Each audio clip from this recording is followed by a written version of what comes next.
పరిశుద్ధ బైబిల్ గ్రంథంలోని సువార్త పుస్తకాలు 4: మత్తయి సువార్త, మార్కు సువార్త, లూకా సువార్త, యోహాను సువార్త. అయితే బిల్లీ గ్రహం గారు అంటూ ఉన్నారు సువార్త పుస్తకాలు 5 అని. వాస్తవానికి బైబిల్లో ఉన్నది 4 పుస్తకాలే కదా, మరి 5వ పుస్తకము ఏది? ఈ 5వ సువార్త పుస్తకమే క్రైస్తవులమైన నీవు, నేను, మనందరము. మన జీవితము యేసుక్రీస్తు సువార్తగా ఉండాలి. అంటే క్రైస్తవులమైన మన జీవితము ద్వారా యేసు ప్రభు సువార్త వెల్లడి కావాలి. అంటే యేసు ప్రభు ప్రకటించబడాలి, తెలియజేయబడాలి. మనలను చూస్తే సువార్త చదువుతూ ఉన్న, వింటూ ఉన్న భావము ఎదుటి వారికి కలగాలి.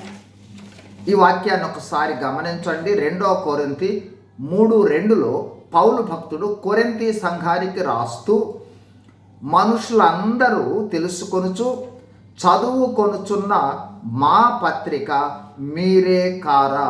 మరొకసారి, మనుషులందరూ తెలుసుకొనుచు చదువుకొనుచున్న మా సువార్త పత్రిక మీరే కారా.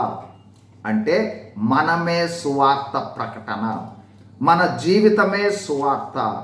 మన జీవితము ద్వారా మనుషులందరూ యేసు ప్రభు సువార్తను తెలుసుకోవాలి, చదువుకోవాలి. సువార్త ప్రకటన చేయుటకు లేదా యేసు ప్రభు వారిని మనుషులకు తెలుపుటకు లేదా ప్రకటించుటకు అనేక మార్గాలు ఉన్నాయి. మనము సువార్తను ప్రకటించాలి అని అనుకోవాలే కానీ ఆ ఆశను దేవుడు ఏ విధంగానైనా తీరుస్తాడు. సువార్త ప్రకటన అంటే దేవుని మహాప్రేమను మనము తెలియజేయుట, ఆ ప్రేమను మన ద్వారా ఇతరులకు తెలుపుట లేదా మన ద్వారా చూపుట. మానవులందరూ నిత్యత్వములో దేవునితో, దేవుని రాజ్యములో నిత్యానందముతో గడపాలని కోరుకొనుట లేదా ఆశించుటయే సువార్త ప్రకటన.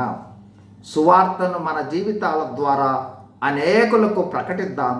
దేవుని రాజ్యంలో మానవులమైన మనమందరము కలిసి ఉండేందుకు ప్రయాసపడదాం.